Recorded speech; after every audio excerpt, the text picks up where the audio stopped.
ព្រះរាជាណាចក្រកម្ពុជាជាតិសាសនាព្រះមហាក្សត្រក្រសួងសេដ្ឋកិច្ចនិងហិរញ្ញវត្ថុអគ្គនាយកដ្ឋានពន្ធដារសេចក្តីជូនដំណឹងស្តីពីការពន្យាពេលនៃការអនុវត្តប្រកាសលេខ496សហវពកជុំថ្ងៃទី18ខែកក្កដាឆ្នាំ2025ស្តីពីពន្ធលើចំណេញមូលធនអគ្គនាយកដ្ឋានពន្ធដារនៃក្រសួងសេដ្ឋកិច្ចនិងហិរញ្ញវត្ថុសូមជម្រាបជូនអ្នកជាប់ពន្ធនិងសាធារណជនទាំងអស់ជ្រាបថា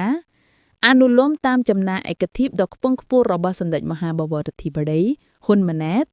នាយករដ្ឋមន្ត្រីនៃព្រះរាជាណាចក្រកម្ពុជាចុងថ្ងៃទី14ខែតុលាឆ្នាំ2025លើលិខិតលេខ1038សហវចុងថ្ងៃទី13ខែតុលាឆ្នាំ2025របស់ក្រសួងសេដ្ឋកិច្ចនិងហិរញ្ញវត្ថុ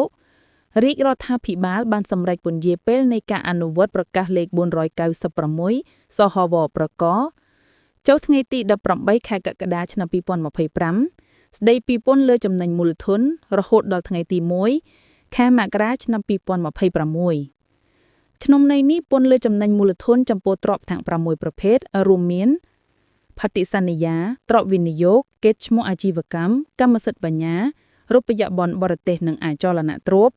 នឹងត្រូវចាប់ផ្ដើមអនុវត្តដំណើរគ្នានៅថ្ងៃទី1ខែមករាឆ្នាំ2026ស្របតាមការសម្រេចរបស់រាជរដ្ឋាភិបាលនៅពេលកន្លងទៅសេចក្តីដូចបានជម្រាបជូនខាងលើសូមអ្នកជាប់ពន្ធនិងសាធារណជនទាំងអស់មេត្តាជ្រាបជាព័ត៌មានអគ្គនាយកដ្ឋានពន្ធដារ